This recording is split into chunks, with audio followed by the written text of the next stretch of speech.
O senhor Rodrigo Guimarães, que é promotor de justiça do Paraná, ele escreveu um texto assim, senador Girão, muito importante. Olha só o que ele disse aqui. Como são muitas as novidades hermenêuticas do processo penal brasileiro, eu resolvi fazer algumas anotações para me reorganizar na compreensão de temas importantes e reformular minhas aulas de processo penal. Ele é professor. E ele vai ter que fazer agora mudar o plano de aula dele para reorganizar. E ele diz aqui, primeiro, juiz pode instaurar inquérito? Ele responde aqui, não, salvo se for ministro do Supremo. Juiz pode investigar crimes? Não, salvo se for ministro do Supremo Tribunal Federal. Terceiro, juiz que se considera vítima de crime pode conduzir investigação a respeito? Também não, salvo se for ministro do Supremo Tribunal Federal. Quarto, juiz pode determinar busca e apreensão sem representação do delegado ou do Ministério Público? Na aula que ele dá, ele diz que não. Agora, salvo se for ministro do Supremo Tribunal Federal. 5. Juiz pode manter prisão em flagrante sem convertê-la em preventiva? Não, também não. Salvo se for ministro do Supremo Tribunal Federal. 6. Juiz pode determinar a prisão em flagrante de alguém por crime instantâneo acontecido dias atrás, ao argumento claramente errado de que o crime seria permanente, confundindo dado básico de direito penal que diferencia crime permanente de crime instantâneo com efeitos permanentes?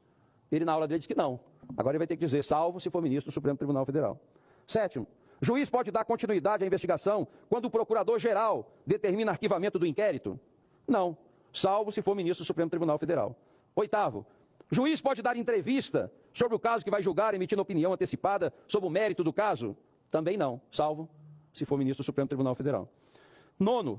Juiz pode ofender graciosamente a honra dos interessados no processo, externalizando um misto de sentimento de ódio, raiva, inimizade pessoal, tanto no curso do processo quanto em entrevistas e palestras, repetidas vezes, e seguir se considerando imparcial para analisar o caso? Também não, salvo se for ministro do Supremo Tribunal Federal. 10º aqui, juiz pode fazer homenagem pública ao advogado do réu, elogiando seu trabalho no caso concreto, a ponto de chegar a lágrimas, de tão abalado emocionalmente que ficou, revelando uma torcida pela defesa e se considerar ao mesmo tempo imparcial para julgar o caso?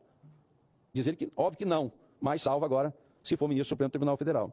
11º, juiz pode considerar válido o inquérito sem fato delimitado para a investigação? Também não, salvo se for ministro do Supremo Tribunal Federal. 12º, juiz pode fazer analogia in malam partem, alargando o objeto material de um crime por interpretação? Também não, o juiz não pode fazer isso, salvo se for ministro do Supremo Tribunal Federal. Juiz pode dizer ao investigado que ele tem direito ao silêncio, mas caso resolva falar, não pode mentir? Não, salvo também ministro do Supremo Tribunal Federal. E 14º, juiz pode ser juiz sem fazer concurso público? Não, salvo se for ministro do Supremo Tribunal Federal.